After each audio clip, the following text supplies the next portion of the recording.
Welcome to Agile to Agility podcast with Miljan, Bajic. Major show alert! The very first value we wrote is individuals and interactions. Let's take this another level. Professional coaching is the number one skill that's going to change as a Scrum Master and as an Agile coach. That's the thing that's going to move you from okay to fabulous. So get in there and learn it.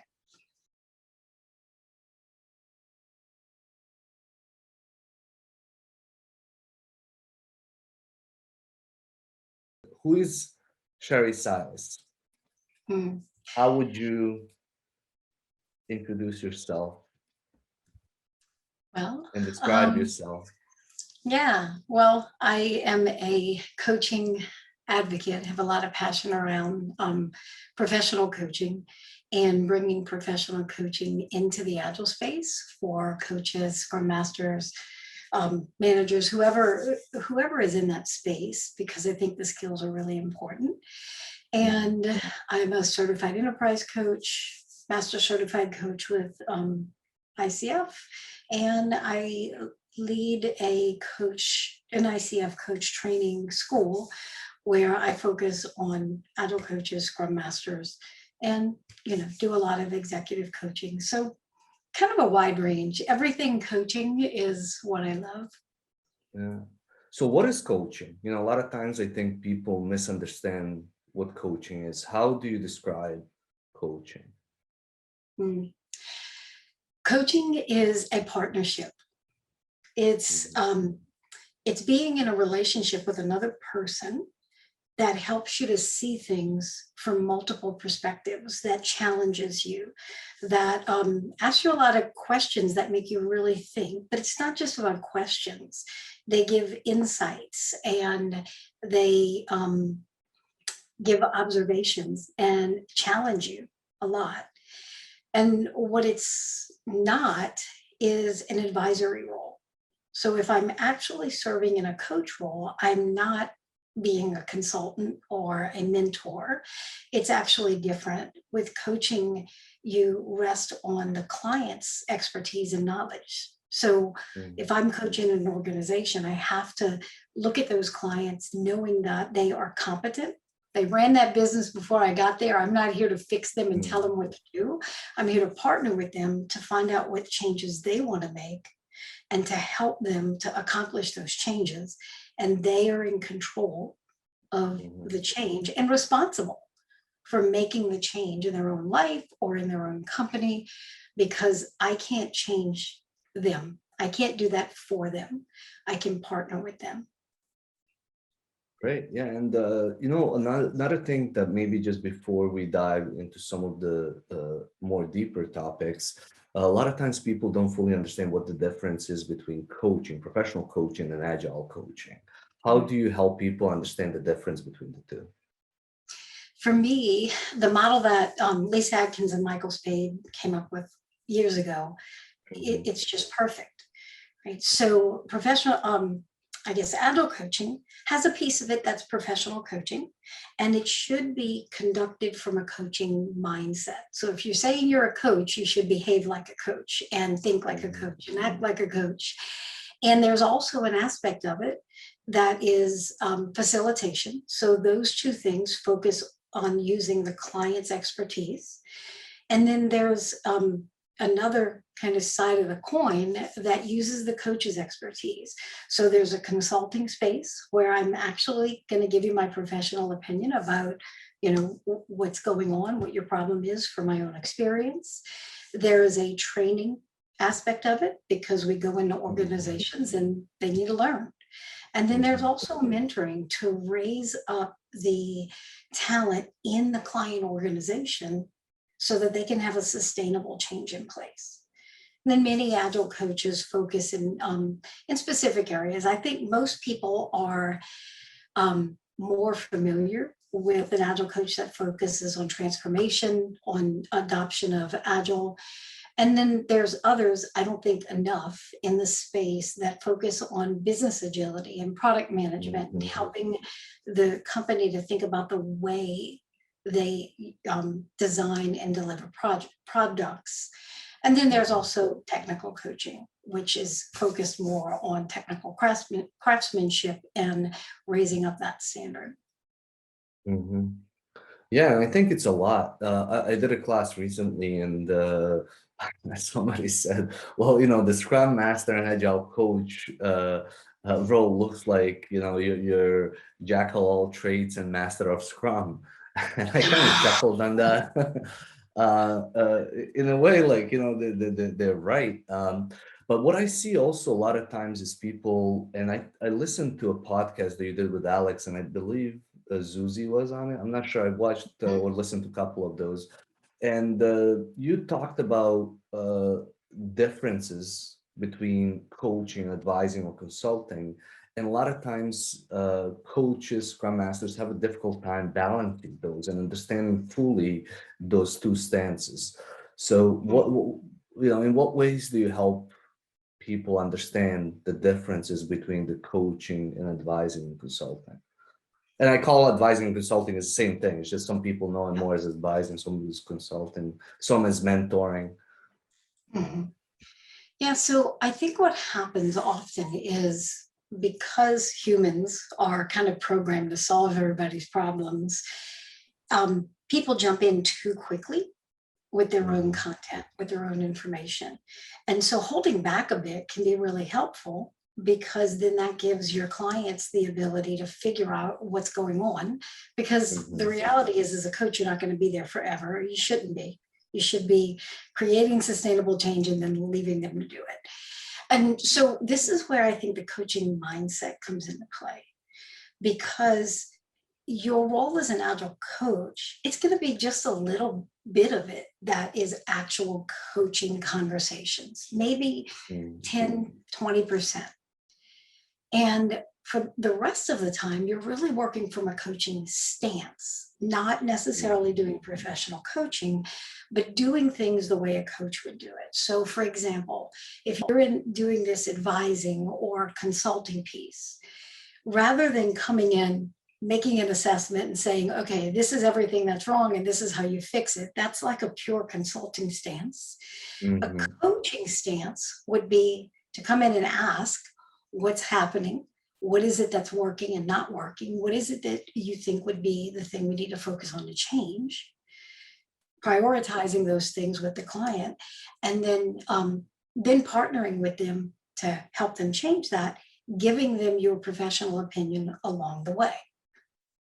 And so same skill set of consulting, or same knowledge set of consulting, just approached in a way that is more the way a coach would do it. And it leaves the client in power, which creates more sustainable change. If they get used to you giving them the answers to all the questions, they'll never grow in their own abilities. I heard you talk about high-performing coach. Is that what you're describing? Or could you, is there a difference? Because I took a note, like in one of those podcasts, you talked about high-performing coach, and the way that I understood it, the way that you were describing it, to me, it was like understanding that balance. But I don't know, could you recall that term, high-performing coach? Yeah, I don't remember using that term, but I can talk about the kind of the levels of how coaches grow in skill and competency, because coaching is a competency-based profession. And so I think in the Agile coaching space, we have a lot of Agile coaches who actually don't understand coaching at all. They don't even know it exists, professional coaching. So they're doing consulting and mentoring, which is great. It's just not coaching, it's consulting. So they're Agile consultants. And so I think that's kind of the base level of what Agile coaches have. And then as they move up, if we compare that to ICF, there is an associate certified coach, which is like an entry-level coach. People who understand coaching, they understand the coaching mindset, they know how to have a coaching conversation. And I think that's the skill set that's needed for Scrum Masters and other Agile professions. As you move higher in the organization as an Agile coach and you're working more with leaders and executives and maybe working more with whole systems, you likely need to lift your skills to the next level.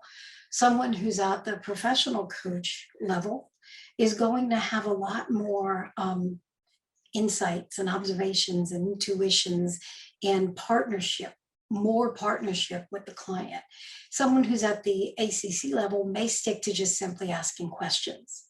And so there is this misconception that coaching equals asking questions, like powerful questions, that's coaching. I disagree. So yes, there is one skill set that is coaching, but there are many other competencies and skill sets that you need to be an effective coach.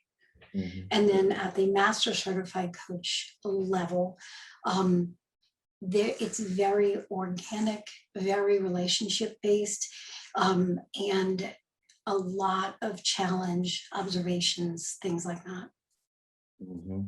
Yeah, I mean, like, when you said, a lot of people believe, coaching is all about asking questions or, your listening skills. And those are the two very important skills. But, I think, something that comes to mind that most people don't fully understand is the awareness, coaching awareness, or just awareness of how, you talked about coaching is a competency. I think most people don't fully understand what we mean by when we say competency. So could you maybe describe that, from your perspective, what is competency? I can't even pronounce it, but how's that different than just knowledge and understanding? So, yeah, what I've seen over and over again is that people who read like coaching books and videos, they may get a lot of knowledge, but when they go to actually do the coaching, there's a big gap between what's in their head and how they can describe what coaching is and actually doing the things. And so because coaching is competency based, knowledge is one aspect of it, but the only way you can actually build competency is through doing it and getting feedback from people who actually know what you should be doing so that they can help you make corrections along the way. So simply experience doesn't build competency. It's experience with guidance from those who are ahead of you. So that mentoring and that training aspect so that you can grow in that competency. Yeah. So like, I joke around, but, I played soccer all my life. I played in Europe before I came here. I played in the United States. And my college buddies would kick my butt in FIFA. They knew all the game, they understood the game of soccer, right? But when it came to like playing, they had no experience. So I tell a lot of times like the difference between the knowing the game and what to do and actually having the competency to play the game.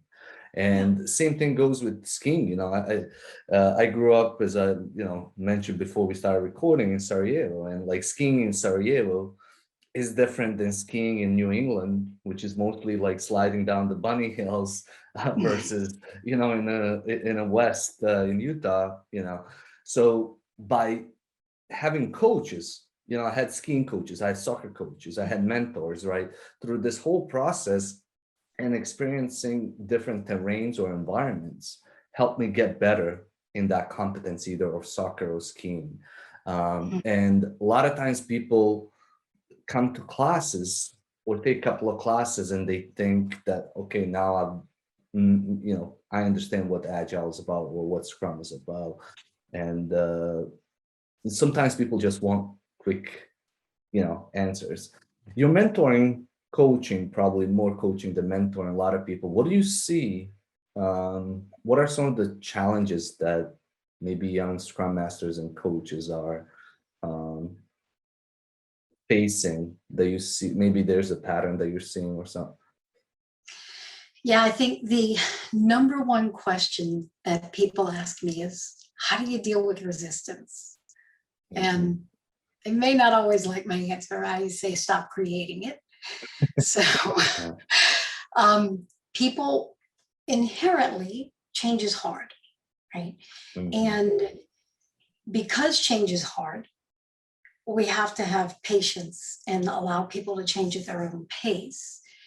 Often what Agile coaches will do is they'll come in not looking at the client as competent. I'm here to fix you. I'm here to fix your Agile. I'm here to show you how to change your company. And so they push up against the people who aren't ready for that change. And then resistance grows. And so people become, number one, resistance change, and number two, resistant to you. And so often the problem is you. So stop creating resistance, treat people like they know what they're doing, have respect for people, give them, fix their problems, focus on what they think needs to change, not what you've looked around and said, these are the 10 things you need to do. Stop telling managers to sit down and be quiet. I'm going to do your job. You're not supposed to tell people what to do. All those things create resistance. Instead, create an environment where people want to work with you. Focus on momentum. What you focus on will get the biggest attention, and that's where people will shift to. So if you focus on resistance, you're going to get more resistance. If you focus on momentum, you're going to get more momentum. And remember that to you as an Agile coach, this is just one change, right? We're just adopting Agile. It's one thing. To them, it's hundreds and sometimes thousands of changes. And so we have to understand change tolerance and allow people to change at their own pace and in their own direction. And we don't want to get compliance. We can get this up and running in 3 months. That's compliance. What you want is sustainable change. And that takes time. And creating that environment a lot of times requires having that coaching agreement, explicit coaching agreement. And a lot of coaches or people that do want to coach don't fully understand the importance of coaching agreement. Could you maybe talk about that a little bit? And from your perspective, how do you see coaching agreements? Yeah, that's the second most high question that people ask is, or they complain about, is they want me to be a consultant. They don't want me to be a coach. And first, that goes back to the original agreement. When you joined with this company, did you explain to them what coaching is and what it's not? And what kind of agreements did you make about the work you're doing? Because that's important. Often people just jump in. They're like, yes, I'm an Agile coach and I want to do transformation. And they want to adopt Agile or adopt Scrum or some other framework. So there's a mismatch. As you get into the organization, there is the making an agreement with the organization itself, the leadership generally of the organization, but taking the pulse of the whole organization. And what is it we're going to work on? What's the coaching plan? Here's the 4 or 5 themes that we're going to focus on. How do we measure success? How are we going to get to that change? What's the current state? What's the end state? And so there's an agreement at the organizational level, and how often are we going to check in to make sure we're on pace, or we may need to shift. And then as you work with individuals, you should have a coaching agreement with them. What's the work we're going to do together? Why are we doing this work? Same thing with teams. What is it that we're trying to fix? What is it we're trying to change? What is it we're trying to grow? We need to know what that is, how we're going to measure success so that we can be in alignment with where we're going.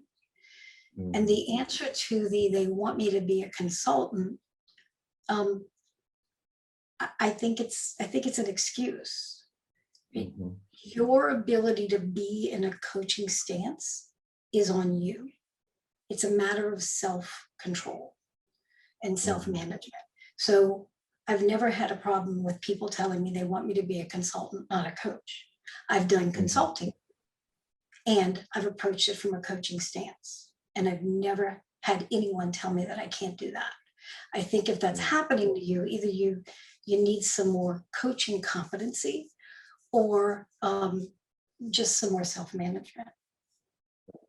And that self-control and self-management is all about awareness, right? How well are you aware of, what's going on around yourself, within you?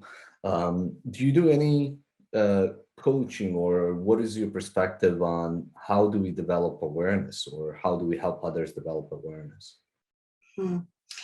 Yeah, so coaching is actually all about helping others create awareness. It's not about get to the end goal. Let's have a checkbox of things you're going to walk away with and go do these tasks. Coaching is about helping people become more aware of what they don't know, or what they don't know they know, I should say, so that they can have a change of mindset and then have a change of behaviors. And so, yes, the coach needs to build awareness in themselves. The number one way to do that is through curiosity, developing curiosity. It's not easy because our innate nature is to be self-centered, not to be other-centered. And so developing curiosity where we actually want to know things about other people, where we're curious about what they can discover, what they can learn, will help us to become more aware of them. And it's our own reflective practice. The best thing, or one of the best choices I've made in my life was to actually get professional coaching training. And the reason why is because I went in one person and I came out a completely different person. Because coaching builds a ton of awareness. It helps you to see who you are and to become what you want to be. And so I literally was like a whole different human when I came out the other side. As coaches, even if we've been through coach training and we know all that stuff, I believe and I practice coach supervision. And what that is a place where coaches, agile coaches, professional coaches can go into a confidential space, like a coaching space, and reflect on the work they're doing with their clients so that they can figure out where they're not managing themselves well, and figure out how to change. Maybe the client's stuck, maybe they're stuck, maybe they keep getting triggered and going into a consulting stance. That's the place for them to work through that so that they can show up more powerfully with their clients. So I guess long answer, there's a lot. No, I mean, yeah, and that makes sense. And I was going to ask you about the supervision, and I think you just answered in a way that, a lot of times we need help as coaches. We need help with awareness. We need, maybe just, somebody to help us through a difficult situation. And that is a powerful way to do that. And I think a lot of times people misunderstand, don't fully understand what supervision is.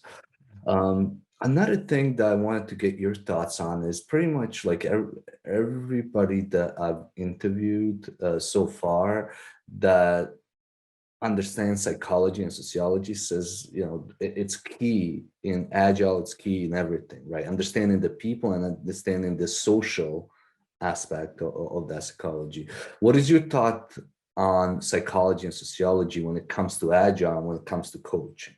Understanding other people, understanding, our relationships. You said coaching is all about relationships. So if it's about relationships and we don't know anything about relationships, how good can we actually be at what we do? Yeah, I think it's a little bit easier for people to swallow when you talk about emotional intelligence, which is that self-awareness, self-management, social awareness, social management.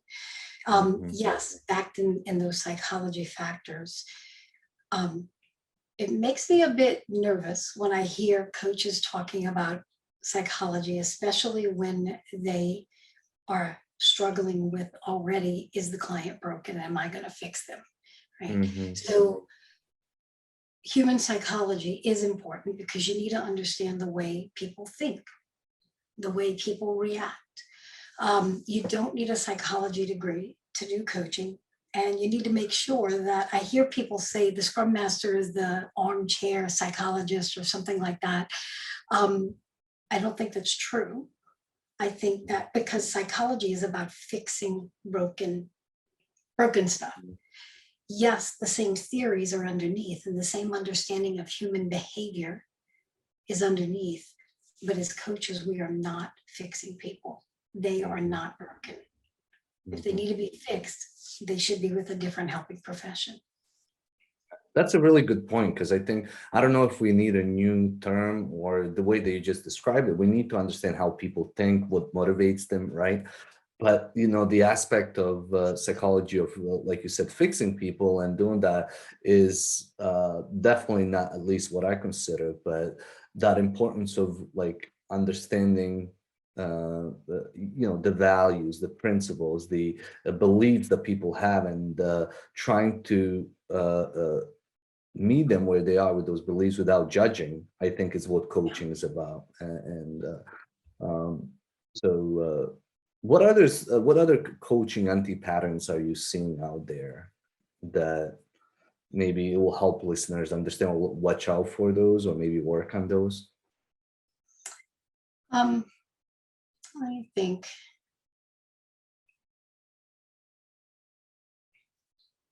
those are the biggest, most common ones are the ones I said.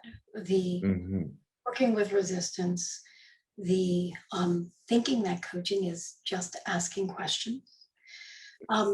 Let's see, another one I think would be, it's more in the Agile coaching space, and it's about change management. And so the piece that I think people don't bring in as Agile coaches is this piece about change management. They may not understand it. And so people have change tolerance. Organizations and systems have change tolerance. And so, and there is, because people have different levels of change tolerance, and they also need to understand the change that's happening to them. So there's a lot of, we're doing this, but not why, right? They need to understand the why we're making these decisions, why we're doing these things, so that they can understand then, well, what's that mean for me? And then be able to make that change.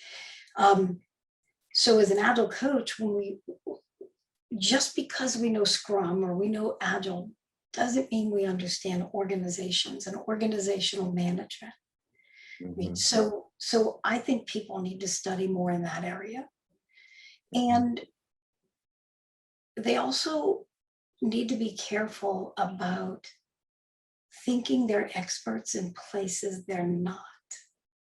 Right? So an example for me that I've seen is coaches who have never, maybe they've been a Scrum Master, maybe they've been a product owner, but they've never managed people, and they've never been in leadership or executive positions.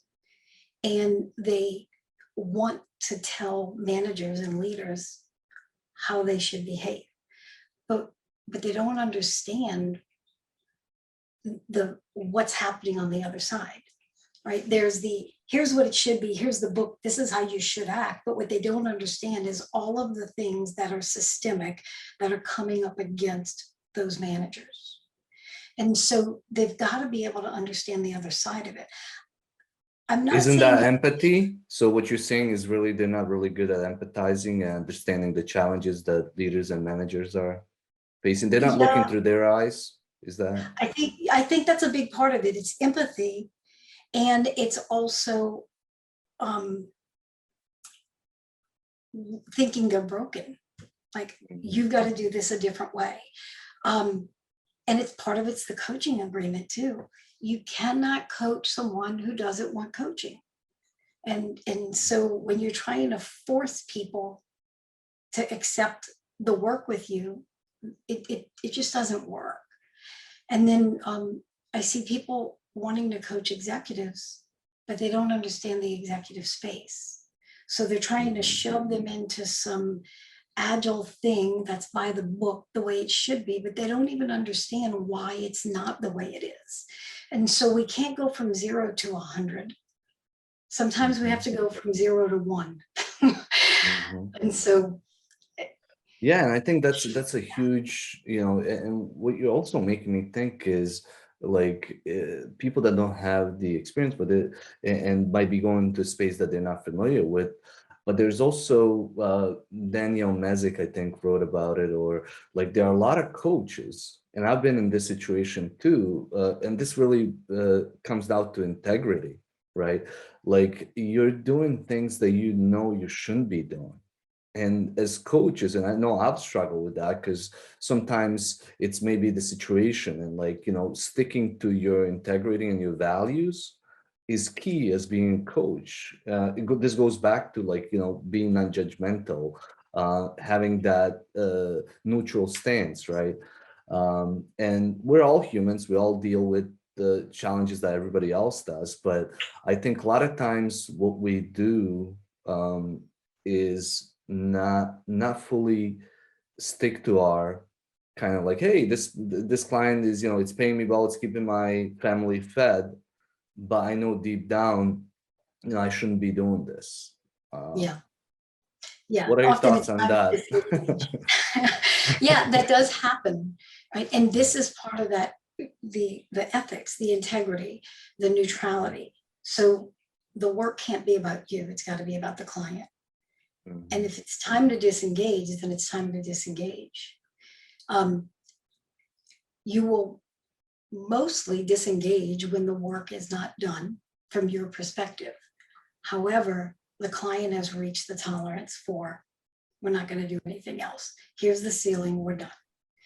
And so I think that coaches misunderstand what companies want. And what some companies just want Scrum adoption. It's going to stop Installations. at that. Installation.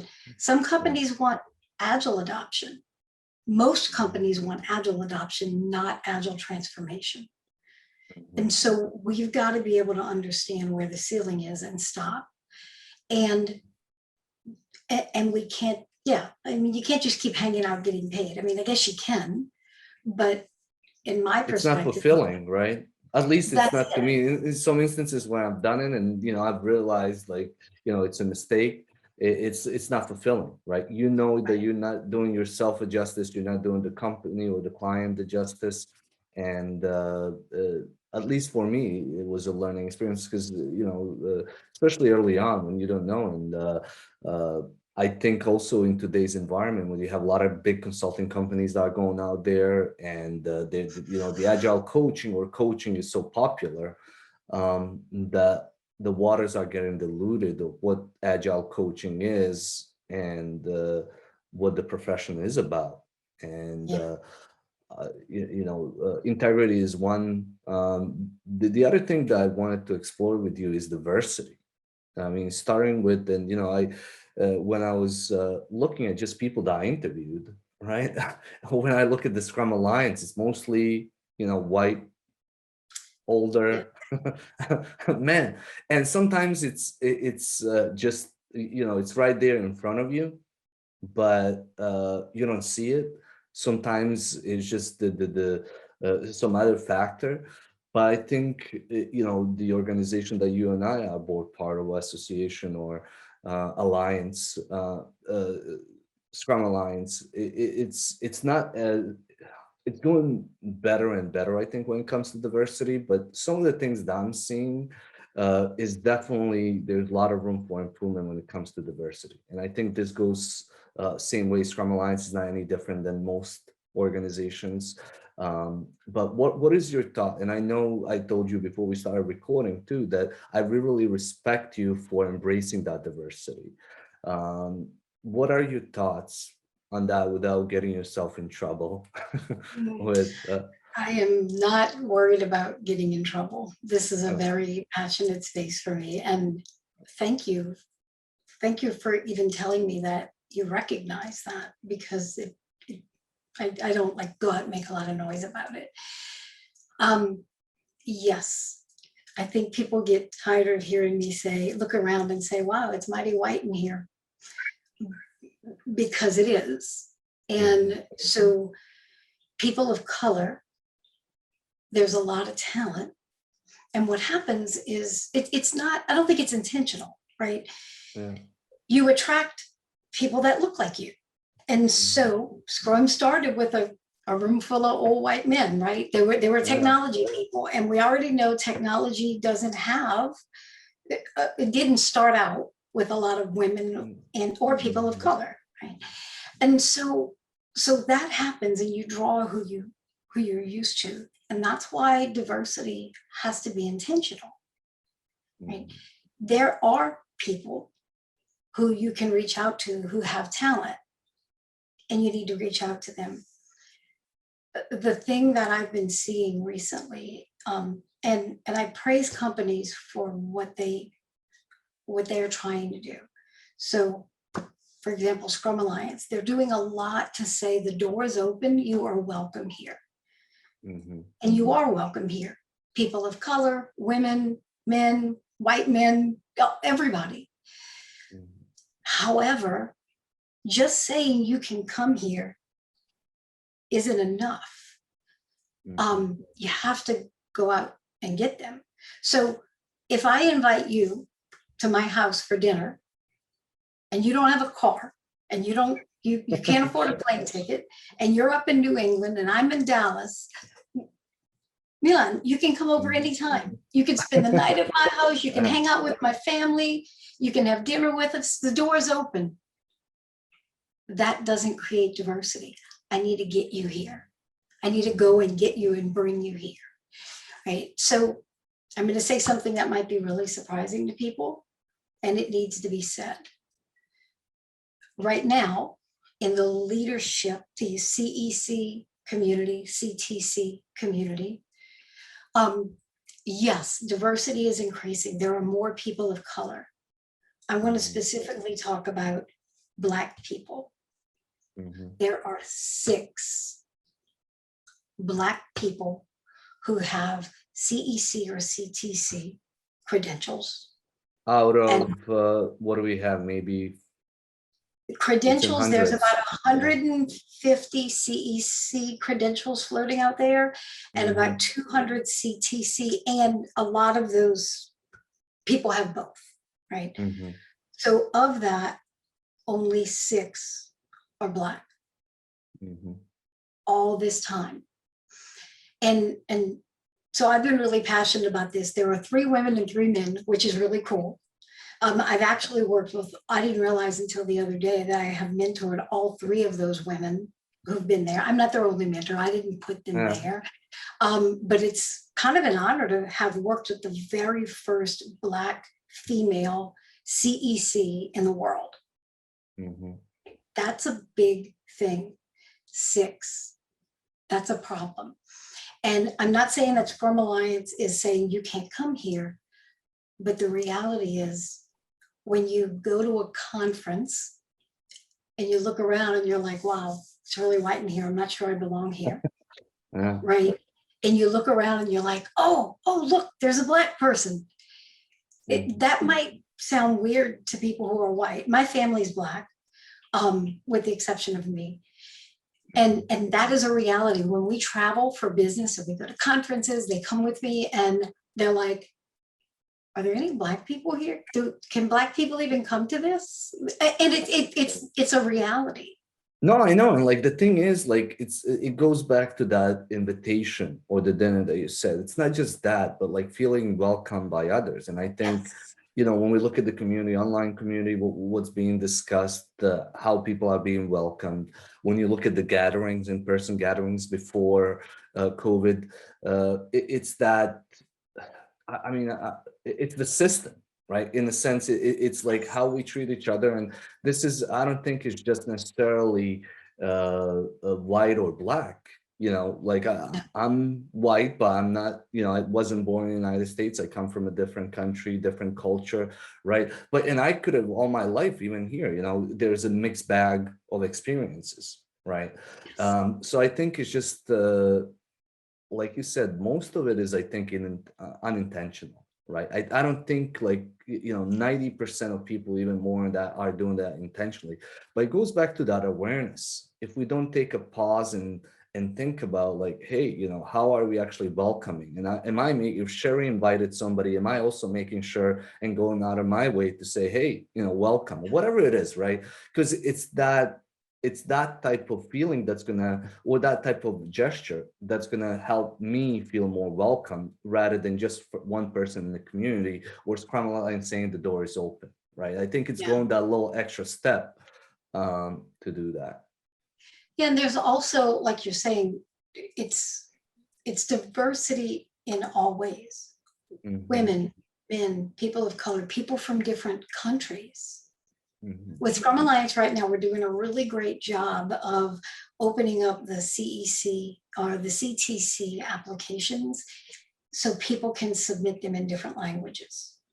Mhm. So we've got several different languages that we've rolled out just recently because we need to increase diversity. And if Scrum Alliance is a worldwide organization, then they need to provide a space for the world to be there. So as more people come in who speak different languages, they're trying to make that space for that to happen. Mhm. And I wrote something else down that I think kind of ties all of this back. Coaching is all about action and accountability, right? So if we come back to this topic of action and accountability, it ties a lot of these things together as far as diversity, the coaching, the awareness. Like ultimately, what actions are we taking or helping? And then from a coaching perspective, what actions are we helping our clients take, and how are we holding them accountable? But at the same time, what actions, if we come back to diversity, what actions are we taking, and how are we holding each other accountable? Yeah, I think that's true. One way we can increase diversity is just to reach out. One of the things that I do is I watch people in the industry, Mhm. and I will personally say, hey, can we talk? I'd Mhm. like to mentor you. I think you've got a lot of promise, and I want you to be here. I want to see you successful. How many of us are doing that? If we just each mentor one person a year, it's not a lot. It's not a lot of effort, but we can make a lot of impact. Mhm. No, I agree. And as I said, like, looking at, the people that I've interviewed, I was like, holy crap. I have a lot of white men and no females. And this started as almost like, I was telling you, like, who would I like to talk to? And this goes back to, what you said also, like, you relate to mostly people that, you associate with, but also like the Agile community is full of, when I started looking at, like, I want to interview people that were part of creating Agile Manifesto or the Scrum Alliance, there's no diversity there. Maybe there is with Ashtar, like at least there was one female and two guys. But it takes that action and awareness. And what I'm promising to myself, and I started reaching out to and I identify a list of how can I diversify, not just from, it's different topics, different, people from different countries, different perspectives, to add more diversity to my podcast and the topics that I discuss, because I think that's going to make the podcast richer in a sense. From perspective, I'm just interviewing people with same mindset. That might not be the most valuable thing for everyone. Might be for some people, but I'm not sure how others could relate to it. What is something that I didn't know to ask, but you would ask yourself, or something that you would like to share that I didn't know to ask, Cherie?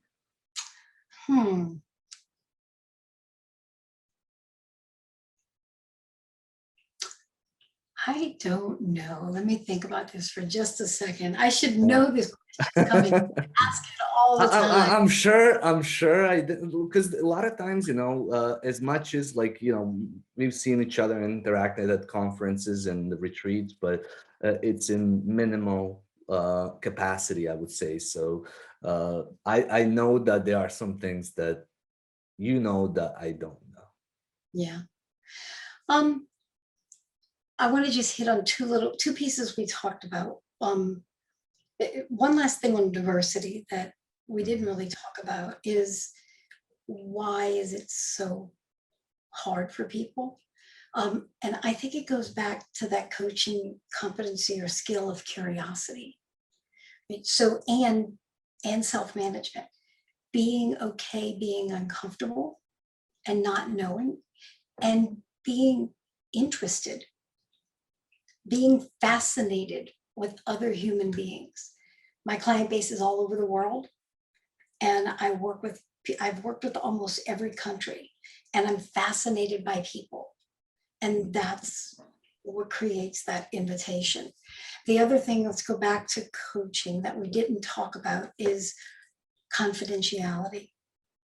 So one of the challenges I think Agile coaches have is confidentiality, not realizing that coaching is a confidential space. So we can't run around talking about what happened with our clients. We can't go grab other Agile coaches and talk about it, or go tell managers and things like that. And so we have to have those agreements and understanding about what is confidential, what is not confidential. And is the Agile coach a performance management person, or are they something else? Because that's often where that confidentiality breach comes in. We are not there for performance management. We're there to help people and teams and organizations grow to higher performance. If it's a performance issue, that is a manager's job, not the coach's job. And we should not get in the middle of that, because you lose all of the trust that you gain with the organization if what they do and what they're struggling with is going to get reported to their manager, and now it's going to hit their paycheck.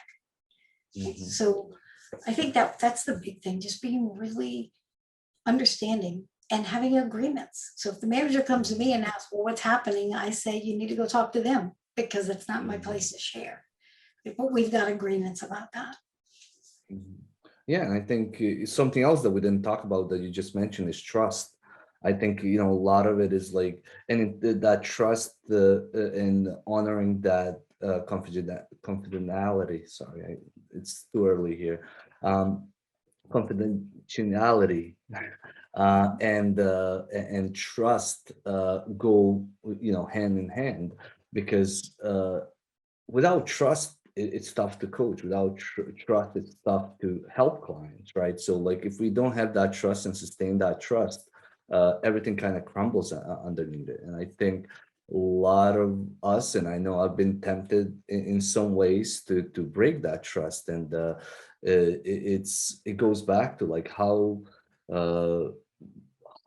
good of a person really are you? Because like, how would you like if you shared something with somebody, and you felt like, I'm sharing this with you, and I'm speaking my mind in that intent that it won't be shared, and then you go and share with somebody just so you can get a little bit of insight on something else. And I think that is something that I've seen happen in organizations, where coach goes and runs to the managers and shares what's happening without even thinking. Sometimes intentional, sometimes it is unintentional, and that can create a ripple effect of all kinds of things. And this is where I think supervision is necessary, because that's a confidential space where, like, if you're stuck, if you need help, if you've got challenges, supervision, someone who doesn't work in that company and doesn't know your clients, is a confidential space where you can dump all that stuff and talk about it and get insights and figure out what to do. And that's why And I think it's important in Agile. Do you think supervision almost like gives you opportunity to pause and say, let me, I'm not sure what I should be doing here. I have somebody that can help me with this, or potentially help me figure things out. And sometimes all we need is that little space between, our thought and our actions. Yeah, it's a reflective space. And it can have a little bit of mentoring, or just like, hey, we're both professionals, let's share experiences and see what comes up. And then there's a bit of coaching too. So it's different than coaching. But absolutely, that's the intent. It's that reflective space where you can look at the work you're doing and like, oops, I broke confidentiality. What do I need to do? And so we're humans. We need to get stuff out and we need to think through it. And so as coaches, using a confidential space is most important. Doctors do it, psychologists do it. Why wouldn't coaches, agile coaches do it? It's not, I'm a bad boy, I need somebody to be my supervisor and be like over me. It's a peer. Yeah. It's not that. It's about you and the impact you make on your clients. And your growth too. I would argue that, you know, that space allows you to grow and reflect, and that's how you can get better as a coach. To wrap up here, what would be one advice that you would give inspiring coaches, agile coaches, professional coaches? Your biggest tip. Yeah, is to work with someone who's credentialed, knows what they're doing to get feedback, to be able to move from that I know about coaching to I have competency in coaching.